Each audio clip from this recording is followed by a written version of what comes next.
Olá pessoal, boa noite. Começamos o Rural Notícias de hoje já com imagens ao vivo lá do Senado Federal, pois os parlamentares aprovaram agora há pouco por 41 votos a 20 a urgência do projeto que estabelece um marco temporal. Aliás, a informação agora é que primeiro aprovaram a urgência e agora já tem a aprovação no Senado Federal. Vamos até Brasília? A gente tem imagens nesse momento lá do... Vamos ouvir um trecho do que está acontecendo nesse momento lá no Senado Federal. Sim, é com o relator e não é com destaque do senador Alessandro Vieira. Como orienta o MDB? Alessandro, quer orientar pelo MDB? O MDB orienta voto não acompanhando o destaque, senhor presidente. Como orienta o PL e a oposição, líder Rogério Marinho? Senhor presidente, esclareça com relação sim ou não aí de novo. Quem vota sim acompanha o relator, senador Marcos Rogério. Quem vota não acompanha o destaque do senador Alessandro Vieira. Como orienta o PL, senador Rogério? Presidente, nós orientamos favoráveis ao texto e ao relator, ao mesmo tempo que reiteramos aqui o fato de que nós estamos aqui como parlamento cumprindo o nosso papel. Essa é uma prerrogativa do parlamento na hora em que se vota essa questão do marco temporal, inclusive referendando o que ocorreu na Constituição de 88, em 2009, e restabelecendo, sobretudo, segurança jurídica e previsibilidade no campo. Como orienta o Partido dos Trabalhadores? Senadora Augusta Brito. O Partido dos Trabalhadores orienta não acompanhando aqui o destaque do senador Alessandro. Como orienta a União Brasil?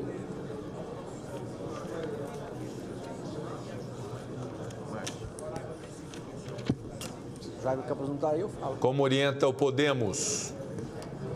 Senhor presidente, ao mesmo tempo que eu estranho muito a posição de quem propõe esse destaque, porque o senador Alessandro acabou de dizer que o projeto vai ser vetado, vai ser declarado inconstitucional.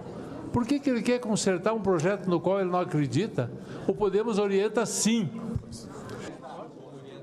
Como orienta a União, senador Márcio Bittar? União Brasil orienta sim a favor do texto do relator. Portanto, aí imagens ao vivo do Senado Federal, só destacando mais uma vez que foi aprovado o texto base, né, desse projeto de lei que passa no Senado por 43 votos a 21. Nesse momento está acontecendo a votação dos destaques.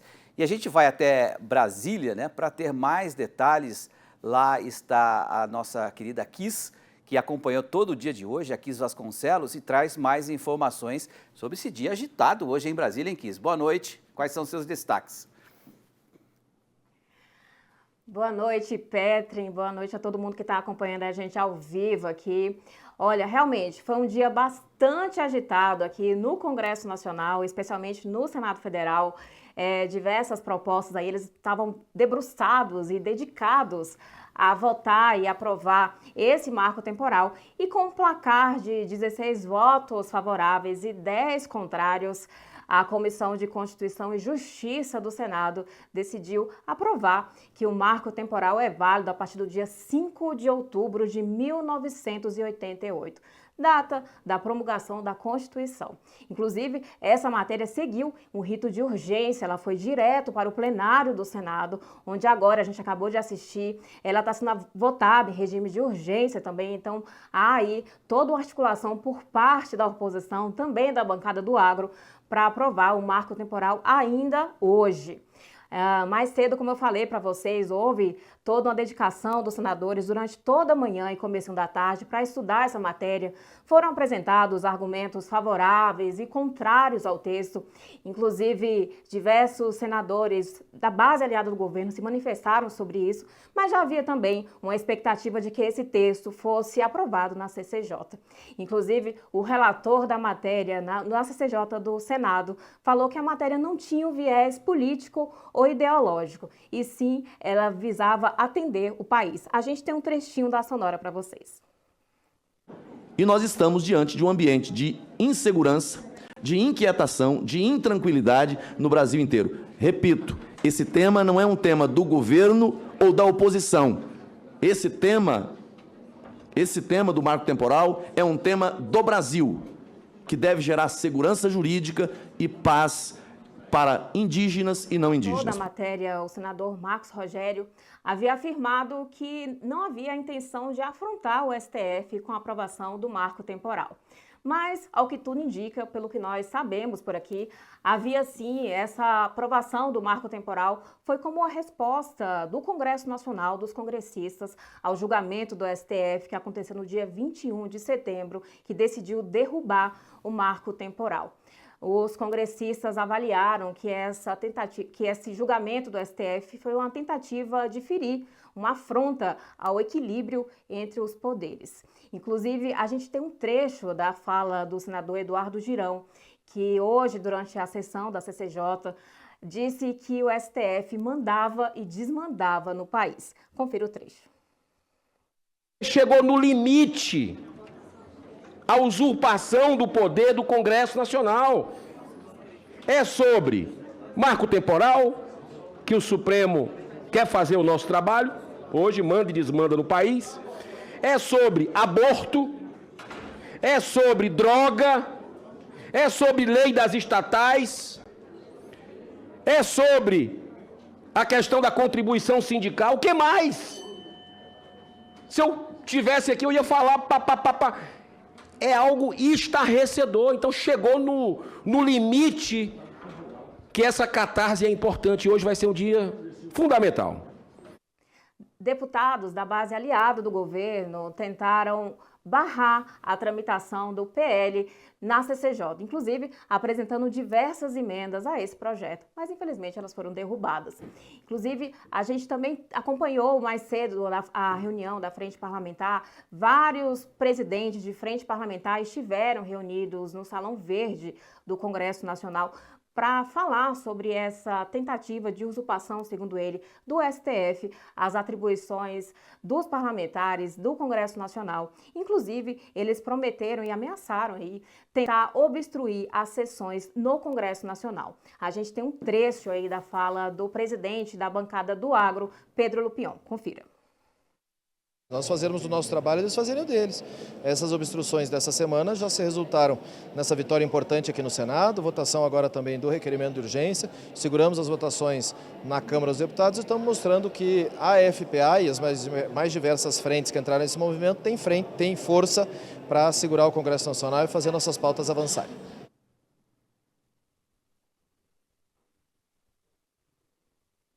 Pois não, Kiss, pode terminar. Acho que a Kiss não está me ouvindo mais. Bom, a gente perdeu a comunicação com a Kiss. Obrigado pelas informações, viu, Kiss? Lá direto de Brasília. Já vamos convocar o João Henrique Rúmel, né, que está aqui conosco, para analisar esse cenário. Ficou muito claro, né, que essa questão desse desequilíbrio institucional, porque a gente teve, na semana passada, o STF julgando inconstitucional o marco temporal e hoje o Congresso, na verdade o Senado, aprovando o marco temporal, né? Como é que fica esse impasse, hein, Rúmel, na sua avaliação nesse cenário político? Boa noite. Boa noite a todos os ouvintes. Eu acho que nós estamos num momento muito interessante da consolidação do processo democrático no Brasil. Tá certo? Onde a cada ação vai ter uma reação. Nós vemos hoje que o Congresso está começando a ver que precisa responder ao ativismo judiciário e mostrou que a resposta pode ser rápida e pode ser fundamental. Hoje eles aprovaram um projeto de lei, tá certo? Mas a gente já tem histórias que foi aprovada uma PEC. Então, se a gente lembra a história da vaquejada, certo? Onde o Supremo cancelou uma portaria, depois cancelou um decreto, depois cancelou um projeto de lei e o Congresso aprovou uma PEC falando que a vaquejada poderia ser praticada. Então é o seguinte, eu acho que isso mostra que o real representante do povo é o Congresso Nacional, tá certo? Não é uma minoria que não foi, que as suas vontades próprias possam valer. E o Congresso hoje está mostrando que, aos poucos, ele vai ganhando maturidade, reconhecendo o seu poder e podendo realmente legislar.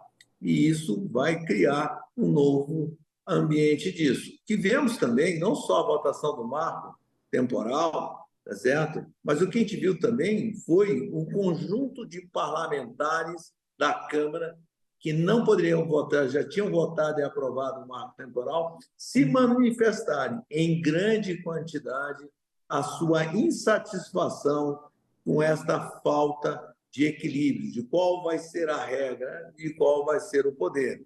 Lembramos que também, hoje, na Câmara, está sendo discutido também a questão do casamento. Tá legal? E, em cima disso, também pode ter uma outra derrota para o Supremo perante os representantes da população e que têm voto e que precisam prestar conta a esta população. Então, eu acredito que isso é um movimento e que a cada ação vai ter uma reação para que possa ter o equilíbrio, pesos e contrapesos. Olha só, o artigo 2º da Constituição fala que a democracia é feita por freios e contrapesos. Então, o que acontece? Quem legisla não executa, quem executa não julga, e quem julga não legisla. Então, nós temos que respeitar isso de uma forma. E quem tem que fazer jus e defender o seu poder é o próprio Congresso Nacional, no que ele está fazendo nesse exato momento. E como diz a Constituição, se há alguém para fazer esse contrapeso contra o STF, é o Senado Federal. Rubem, obrigado pela sua participação aqui e a gente volta a se falar em breve. Boa noite. Então tá bom, boa noite, muito obrigado. Valeu. Bom, e também durante a tarde, o Supremo Tribunal Federal retomou o julgamento do marco temporal para fixar as teses de repercussão geral. Foi decidido que ocupantes de boa-fé que sejam obrigados a deixar propriedades demarcadas deverão ser indenizados.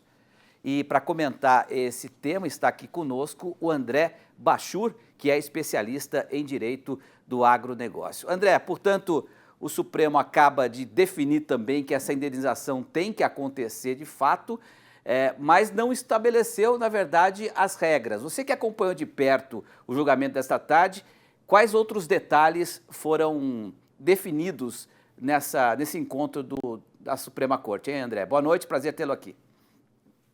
Boa noite, prazer é todo meu. Boa noite, telespectadores. Bom, o STF decidiu hoje a possibilidade de indenização àqueles proprietários ou ocupantes de áreas que deveriam ser de indígenas.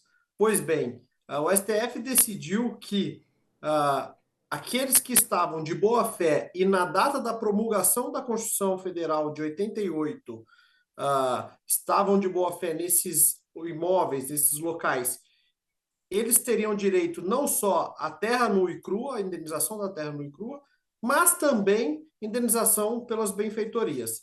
A indenização pelas benfeitorias seria paga pela União e a indenização pela terra nua e crua poderá ser paga pela União, estados ou municípios.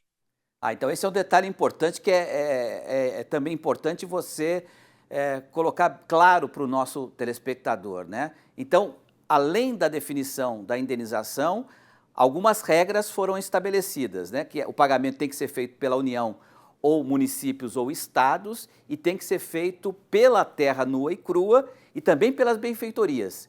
Isso está garantido, é isso? Exatamente. Pelas benfeitorias, há a previsão de que teria que o ocupante ou o proprietário estar naquele imóvel na data da promulgação da Constituição Federal sem nenhum conflito, ou seja, não esbulhando a terra e que naquela data não estivesse a terra ocupada por indígenas.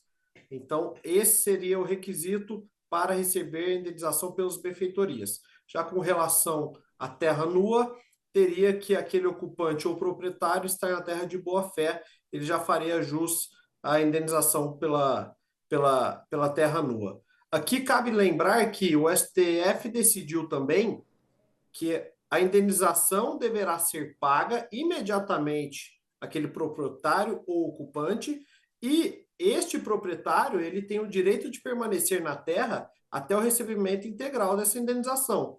Ou seja, se for paga por meio de precatórios ou títulos públicos agrários, como o STF decidiu e disse hoje, não decidiu, mas mencionou, isso pode levar com que até o recebimento desse precatório esse proprietário permaneça naquela terra. Então, isso pode levar algum tempo. Importante. Finalizar. Não, deixa eu só colocar uma pergunta, porque isso é importante também. A quem cabe definir de que forma será feito esse pagamento? Se em dinheiro, se em precatórios, se em títulos agrários? Cabe ao Congresso estabelecer regras nessa questão também? E como é que vai se definir o valor, né? Quem estabelece quanto vale tudo isso? Benfeitoria e também a terra nua. Excelente pergunta. Exatamente isso. O STF decidiu que essas dúvidas serão dirimidas através de processos administrativos ou judiciais, na época dos pedidos de indenização. Então, aquele proprietário que fizer jus à indenização terá que instaurar um procedimento administrativo ou judicial para decidir qual valor será pago pela terra nua e também qual o valor das suas benfeitorias. Aqueles proprietários que já foram indenizados ou que já tiverem sido pacificados antes deste julgamento, obviamente não farão jus a esta indenização, e somente os proprietários que ainda não permanecem nesses imóveis após esse julgamento. Quer dizer, você está dizendo que no final das contas a tendência é que o caso será analisado caso a caso e certamente será judicializado. Perfeitamente. Inclusive os 226 casos a qual o STF fez esse julgamento que ocorreu hoje, a finalização desse julgamento. Se o Congresso estabelecer um projeto de lei que estabeleça regras mais claras, como, por exemplo, o pagamento tem que ser feito em dinheiro, ou o pagamento tem que ser feito em precatório, ou em títulos agrários, em tanto tempo de pagamento, isso pode ajudar a facilitar e evitar a judicialização, ou não necessariamente? Com certeza, pode facilitar e evoluir por um pagamento de indenização muito mais rápido, né?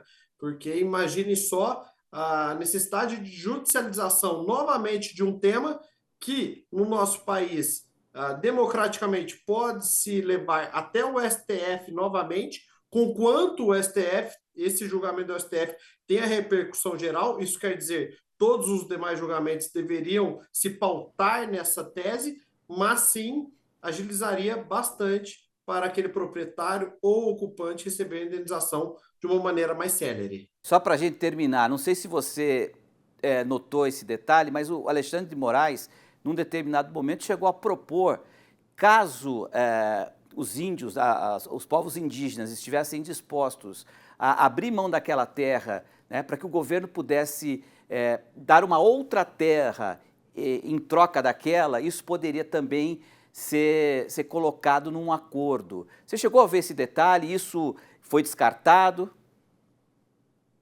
Sim, cheguei a ver, mas isso não foi aprovado nesse momento pelo STF.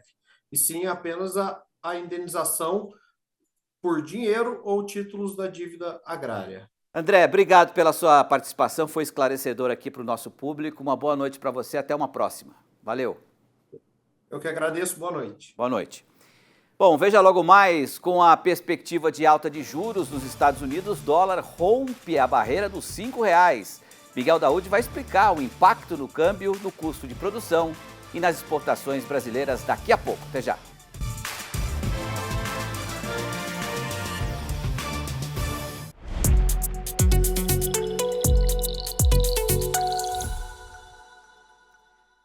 Rural Notícias de volta com o fechamento das principais commodities nesta quarta-feira. Acompanhe comigo aqui no telão a soja, uma leve alta de 0,04%, 13 dólares e 3 centes o bushel. O milho subindo pouco mais de 1%, 4 dólares e 84 centes. Trigo caindo 1,57% a 5 dólares e 79. Café também uma queda de pouco mais de 1%, 1 dólar e 49 centes por libra-peso. Açúcar valendo 0,26 por libra-peso, praticamente estável. Algodão também estável, 0,88 centes por libra-peso. E o suco de laranja segue subindo, 1,63% a 3 dólares e 55 centes. Vamos para o mercado financeiro já, porque o dólar hoje rompeu de novo a barreira dos R$5. Mas antes, vamos falar sobre o mercado físico aqui. A soja valendo R$156 a saca no Rio Grande do Sul, uma alta de R$2. O milho a 45, estável em Mato Grosso, café arábica no sul de Minas, entre R$ 790 e R$ 795. Algodão R$ 133,63, tonelada do trigo a R$ 900 no Paraná e arroba do boi gordo em Barretos a R$ 220. Pois é, o dólar, como eu dizia, né, chegou a bater na tarde de hoje R$ 5,08, a maior cotação em 5 meses. No final do dia, foi recuando um pouco e mesmo assim fechou com uma valorização de 1,22%. A moeda americana cotada hoje a R$ 5,04 mais 8. E o Ibovespa operou no vermelho durante todo o dia, mas no finalzinho do pregão fechou avançando 0,12% aos 114.327 pontos. A abertura nacional do plantio da soja, safra 23-24, está chegando e quem vai sediar o evento, considerado o maior da cultura da oleaginosa no país, é a Fazenda Aimoré, localizada em Jaciara, Mato Grosso. Vamos conhecer um pouco sobre nossa anfitriã.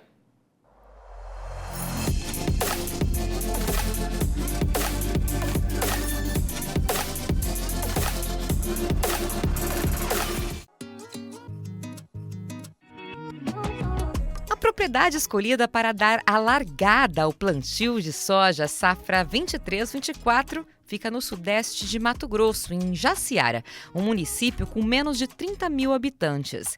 A fazenda Aimoré pertence à família Giacomelli, que deixou o sul para tentar a vida no centro-oeste brasileiro e traz consigo uma história de persistência, paixão e superação. Tudo começou na década de 70, quando o seu Hereno e a família dele saíram de Luiz Gonzaga, no Rio Grande do Sul, rumo ao sudeste mato-grossense. Na época, toda a área era composta de cerrado. Foi desafiador, mas em pouco tempo o seu Hereno já estava cultivando arroz e depois soja. Na década de 80, os primeiros maquinários e as novas variedades da oleaginosa adentraram a propriedade e de lá para cá a produção só cresceu. Nesta nova safra, a expectativa é plantar aproximadamente 1.700 hectares do grão, 20% a mais que na última temporada. Além da soja, na mesma área, a família cultiva 940 hectares de milho, 300 de algodão e 740 hectares de gergelim. Pois é, a abertura do plantio da soja vai acontecer na próxima sexta-feira, às 9 horas da manhã, com transmissão ao vivo do Canal Rural direto de Jaciara. Veja a seguir, produtores de leite do Rio Grande do Sul fazem protesto contra as importações de lácteos do Mercosul. Voltamos já já.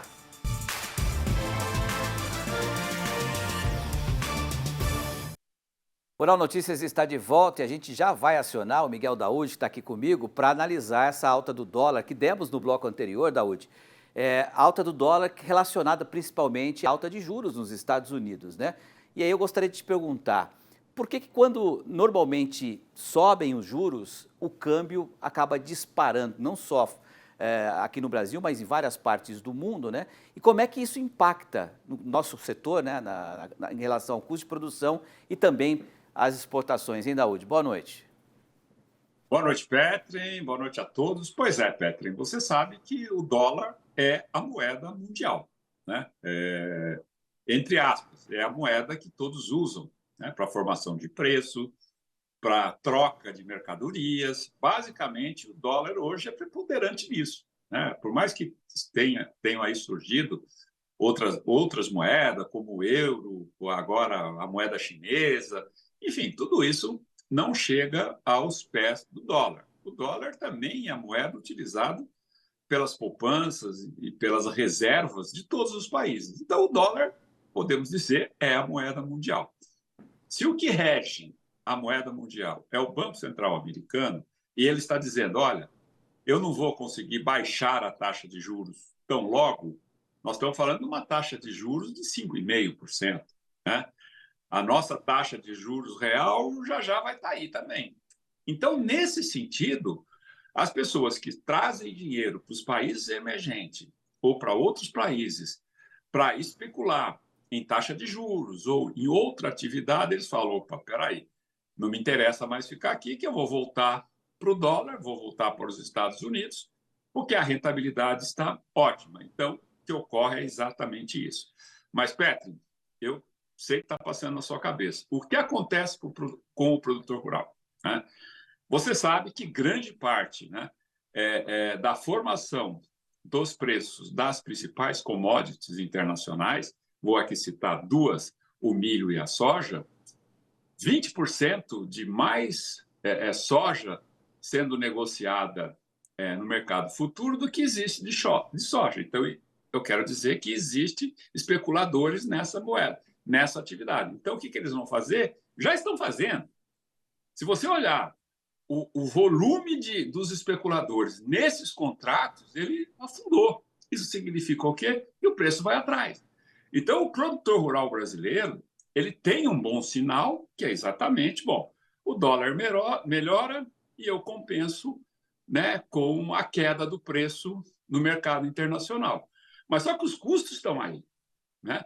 O dólar, ele vai melhorar a paridade de troca, mas a relação vai ficar ruim, porque essa queda pode ser acentuada e não acabe compensando. Então, esse é o ponto, Petri, que eu chamo a atenção, e já venho chamando há muito tempo o produtor rural para esse ponto. Ou seja, fique atento, porque os preços vão sofrer um ajuste e esse ajuste provavelmente, né, para baixo não será compensado pelo preço do câmbio. Então, portanto, Pedro, está aí a minha orientação clara, singela, objetiva para o meu amigo produtor rural. Perfeito, Aldi. Obrigado pela sua participação aí. Eu sei que você está um pouco gripado, se esforçou para nos atender. Te agradeço e amanhã espero que você esteja melhor e sempre ativo aqui no RN. Um abraço, Daúde. Boa noite. Obrigado, Petro. Um abraço a você, um abraço a todos. Valeu. Bom, a Federação da Agricultura do Estado do Paraná faz um alerta ao produtor. Para conseguir renegociar dívidas junto às instituições financeiras, é preciso protocolar o pedido de prorrogação pelo menos 15 dias antes do vencimento da operação. De Curitiba, a Valéria Burbello tem os detalhes. Fatores climáticos combinados com a queda dos preços das principais commodities agrícolas fizeram com que a margem de rentabilidade do produtor diminuísse nos últimos meses, comprometendo a capacidade de pagamento de empréstimos contraídos. O Banco Central prevê a possibilidade, no Manual de Crédito Rural, de renegociação das dívidas de custeio e investimento junto às instituições financeiras, como, por exemplo, aumentar o prazo de pagamento.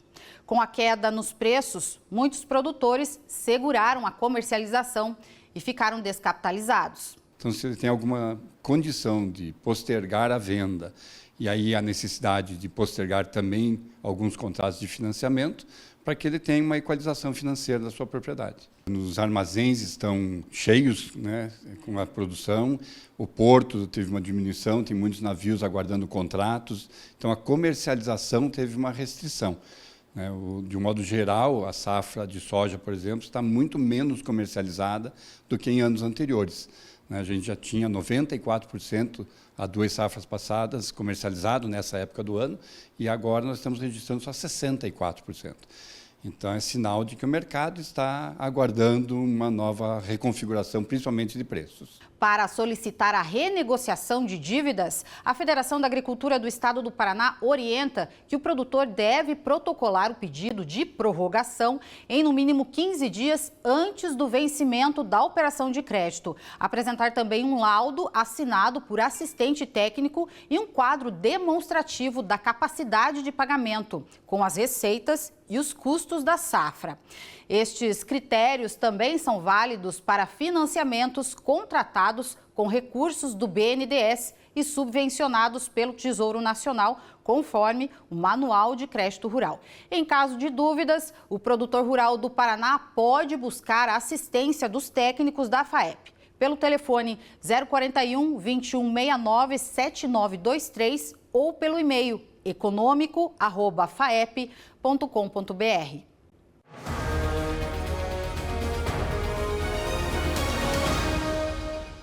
As exportações do algodão em pluma estão em ritmo intenso. Nos primeiros 15 dias de setembro, os embarques ultrapassaram 154 mil toneladas, expressivos 47,6% acima de todo o volume embarcado em agosto deste ano e já superior ao escoado em setembro de 2022. Segundo dados do CPEA, esse cenário vai ao encontro do que o setor nacional já esperava, tendo em vista que a atual produção interna é recorde. A Cooperativa Regional de Cafeicultores em Guaxupé, a Coxupé, informa que até o último dia 22, a colheita do grão atingiu 99,24% em sua área de atuação. Este é o último boletim semanal sobre o andamento da colheita da atual safra. Em 2022 e 2021, nesta mesma época, os trabalhos no campo já estavam concluídos. A Coxupé tem cooperados em áreas do Cerrado Mineiro, sul de Minas, Mata de Minas e Média Mogiana do estado de São Paulo. São cerca de 18 mil cooperados em toda a área de atuação. E no Rio Grande do Sul, produtores de leite fizeram um protesto contra as importações de lácteos do Mercosul. Cerca de 700 pecuaristas com 50 tratores participaram do ato organizado pela Federação dos Trabalhadores na Agricultura do Estado, a FETAG. A entidade afirma que, caso o governo federal não tome providências, as manifestações podem se espalhar pelo país. Entre as medidas reivindicadas está o aumento da tarifa de importação, que foi prometida pelo ministro da Agricultura e Pecuária, Carlos Fávaro. Rural Notícias termina aqui, lembrando as duas informações mais importantes que demos hoje, né? O STF julgou que ocupantes de boa-fé devem ser indenizados no caso da demarcação de terras indígenas e o Senado Federal aprovou o projeto de lei do marco temporal. Amanhã a gente vai voltar nesse assunto tão importante para o nosso produtor. Obrigado pela audiência, tenha uma ótima noite, a gente se vê amanhã. Tchau.